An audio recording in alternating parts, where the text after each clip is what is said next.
छात्रों, आप सबके मंगलमय भविष्य की कामना के साथ आज की कक्षा में हम धनुष भंग प्रसंग के भाग 3 में व्याख्या का अध्ययन करेंगे। सबसे पहले जो प्रसंग है आज का, उस प्रसंग के विषय में आप लोगों को बता दें। प्रस्तुत पंक्तियां हमारी पाठ्यपुस्तक हिंदी काव्य भाग में संकलित धनुष भंग प्रसंग से उद्धृत हैं, जो गोस्वामी तुलसीदास जी द्वारा रचित रामचरितमानस में संकलित। प्रस्तुत पंक्तियों में सीता जी की माता के हृदय में वात्सल्य भाव जगता है और उनके मन में एक शंका पैदा होती है। उस शंका का निवारण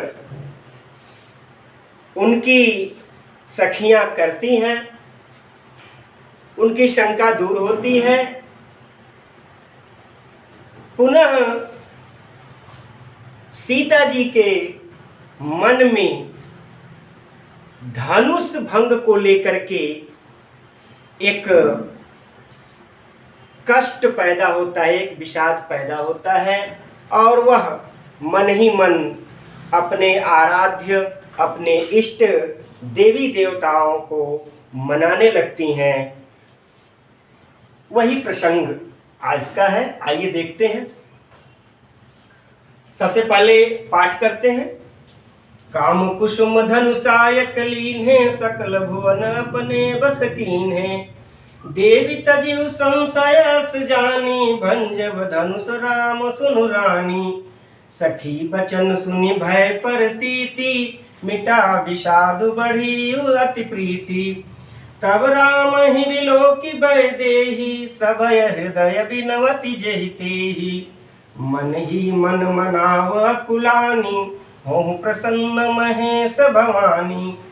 करहु सफल आपन सेवकाई, करी तुहरहु चाप गरुआई। गणनायक वरदायक देवा, आजु लगे कीन्हु तु सेवा। बार बार बिनती सुनि मोरी, करहु चाप गुरुता अति थोरी। देखि देखि रघुवीर तन, सुर मनाव धरि धीर।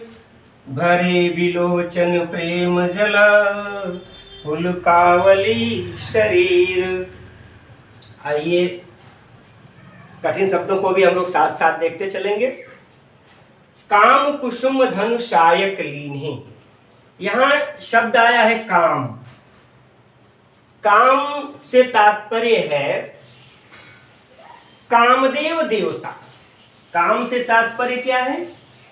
कामदेव देवता। ठीक है। ये कामदेव जो देवता हैं, वे प्रेम के देवता हैं और सभी देवताओं में सबसे सुंदर देवता माने जाते हैं और लोगों के हृदय में प्रेम का संचार करना इनका काम है। और लोगों के हृदय में ये प्रेम का संचार कैसे करते हैं? ऐसा कहा जाता है कि कुसुम धनु और शायक लीन्हे। यह क्या है? इनका जो धनुष और बाण किस चीज का होता है? तो कुसुम फूलों का होता है। यानी धनुष बाण इनके जो फूलों के होते हैं, यानी फूलों के धनुष बाण के द्वारा ही सकल भुवन, संपूर्ण विश्व को अपने वश कीन्हे, अपने वश में कर लेते हैं, अपने प्रेम के वश में कर लेते हैं। यानी कि फूल के, मात्र फूल के धनुष बाण के द्वारा ही कामदेव देवता संपूर्ण विश्व को अपने वशीभूत कर लेते हैं। इसलिए हे देवी, हे महारानी, आप यह अपने हृदय में मानिए अपनी शंका को दूर कर दीजिए, अपने हृदय की सारी शंकाओं को त्याग दीजिए, क्योंकि भंजब धनुष राम सुनि रानी। क्योंकि हे महारानी, आप मेरी बात को धैर्यपूर्वक सुनिए, निश्चित रूप से राम इस शिव जी के धनुष को तोड़ेंगे। फिर आगे कहती हैं कि सखी वचन सुनी भय प्रतीति। सखी के वचनों को सुन करके सीता जी की माता को क्या हुआ? विश्वास हो गया। यानी तमाम दृष्टांतों के द्वारा सीता जी की माता की सखियों ने जब समझाया तो सीता जी की माता को क्या हुआ? सखियों की वाणी को सुन करके विश्वास हो गया, भरोसा हो गया। और जब उनके हृदय में विश्वास बढ़ गया, भरोसा बढ़ गया, तो मिटा विषाद बढ़ी अति प्रीति। उनके हृदय का जो कष्ट था वह मिट गया, उनके हृदय का जो विषाद था, दुख था, वह समाप्त हो गया। और प्रभु श्री राम के प्रति जो उनके हृदय की प्रीति है, उनके हृदय का अनुराग है, वह बढ़ गया। इसके पश्चात माता सीता जी की नजर पड़ती है प्रभु श्री राम पर। वैदेही शब्द आया है, वैदेही शब्द आया है सीता जी के लिए। सीता जी प्रभु श्री राम को देखती हैं विलोकी। सीता जी प्रभु श्री राम को देखती हैं और सभय, उनके अंदर एक भय समा जाता है। किस बात का भय?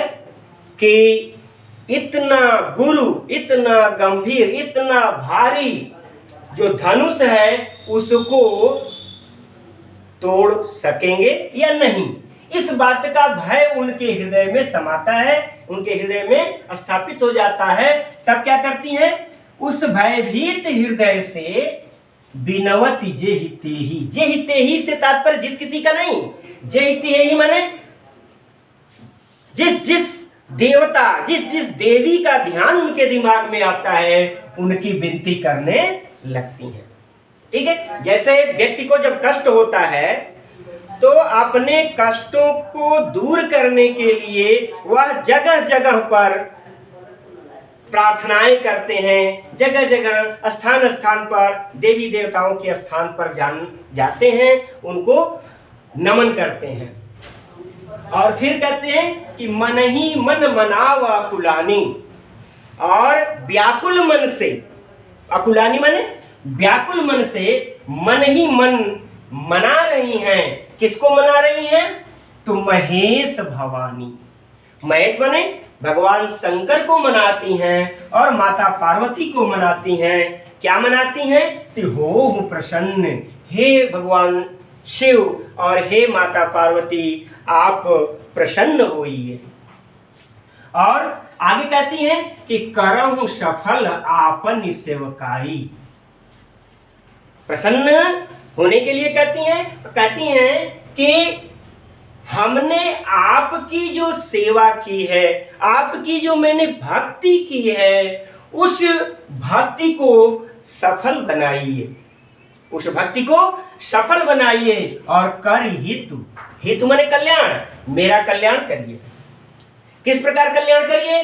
तहारहु चाप गरुआई, गरुआई माने भारीपन, गरुआई माने भारीपन, चाप माने धनुष, धनुष का जो ये भारीपन है उसको हर लीजिए, उसको कम कर दीजिए।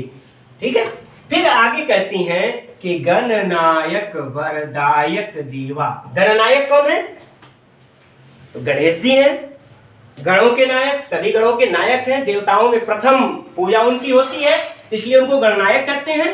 तो कहती हैं कि हे गणनायक भगवान गणेश, आप तो वर देने वाले हैं, वर देने वाले देवता हैं। आज लगे कि न्यू तुम सेवा, आज तक जो मैंने आपकी सेवा की है, आज तक हमने जो आपकी सेवा की है, बस उस सेवा के परिणाम स्वरूप आपसे मेरी विनती है, मेरी प्रार्थना है कि बार बार विनती सुनो मेरी यह बार बार मेरी अर्जी सुनिए, मेरी प्रार्थना सुनिए। क्या? तो करहु चाप गुरुता अति थोड़ी। आप इस धनुष की गंभीरता को, धनुष के वजन को क्या कर दीजिए? थोड़ा कर दीजिए, कम कर दीजिए। आइए पहले इसको एक बार पुनः देख लेते हैं। सीता जी की माता की सखियां उनको समझाती हैं, कहती हैं कि हे महारानी, कामदेव देवता फूलों के धनुष और बाण के द्वारा ही संपूर्ण विश्व को अपने वश में कर लेते हैं। इसलिए आप अपने मन की इस शंका को दूर कर लीजिए। हे रानी, यह निश्चित रूप से यह मान लीजिए कि प्रभु श्री राम धनुष को तोड़ेंगे। सखियों के वचनों को सुनकर के सीता जी की माता के हृदय में विश्वास जगा और उनके हृदय में जो विषाद था, जो कष्ट था, वह दूर हो गया और प्रभु श्री राम के प्रति प्रेम बढ़ने लगा। तभी सीता जी प्रभु श्री राम की तरफ देखती हैं और जब प्रभु श्री राम के सुकोमल सुंदर शरीर को देखती हैं तो उनके मन में भय जागृत हो जाता है। और जब भय जागृत हो जाता है तब भयभीत हृदय से वह जिस किसी भी देवी देवता का मन में ख्याल आ जाता है उनकी प्रार्थना करने लगती हैं, उनकी विनती करने लगती हैं और अत्यंत व्याकुल मन से मन ही मन भगवान शंकर और माता पार्वती को मनाती हैं, उनकी विनती करती हैं और कहती हैं कि हे भगवान शंकर और माता पार्वती, आप लोग प्रसन्न हो जाइए और हमारे द्वारा की हुई अपनी सेवा को सफल बनाइए, मेरा कल्याण करिए और इस अपने धनुष की गंभीरता को, भारीपन को कम कर दीजिए, हर लीजिए। पुनः सभी देवताओं में श्रेष्ठ भगवान गणेश, गणों के देवता, गणों के नायक भगवान गणेश को संबोधित करती हुई कहती हैं कि हे सबको वर देने वाले, सुंदर वरदान देने वाले भगवान गणेश, आज तक मैंने आपकी जो सेवा की है उस सेवा के फलस्वरूप आपसे मेरी विनती है कि आप मेरी इस प्रार्थना को सुने और इस धनुष के वजन को कम कर दें। अब आगे की पंक्तियों में दोहा छंद है, तो दोहा छंद को देखते हैं। देख देख रघुवीर तन सुर मनाव धर धीर। माता सीता जी तो श्री राम के शरीर को देखती हैं, सुंदर सुकोमल शरीर को देखती हैं और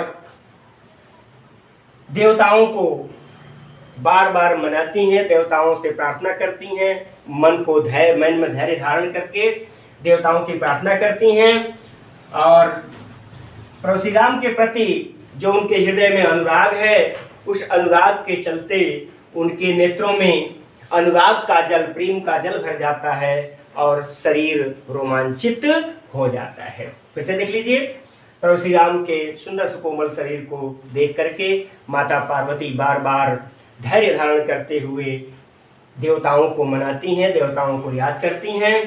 प्रभु श्री राम के प्रति प्रेम के चलते उनके नेत्रों में अनुराग के जल भर जाते हैं और उनका शरीर रोमांचित हो जाता है।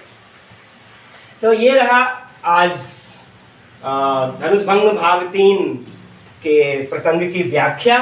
और आइए इसमें जो भी काव्य सौंदर्य निहित है उसको हम लोग समझ लेते हैं। तो देखिए, इसमें भाषा अवधि है, शैली प्रबंधात्मक प्रबंध शैली है, इसमें गुण माधुर्य है, रस देखिए, रस इसमें भक्ति भी है और श्रृंगार भी है।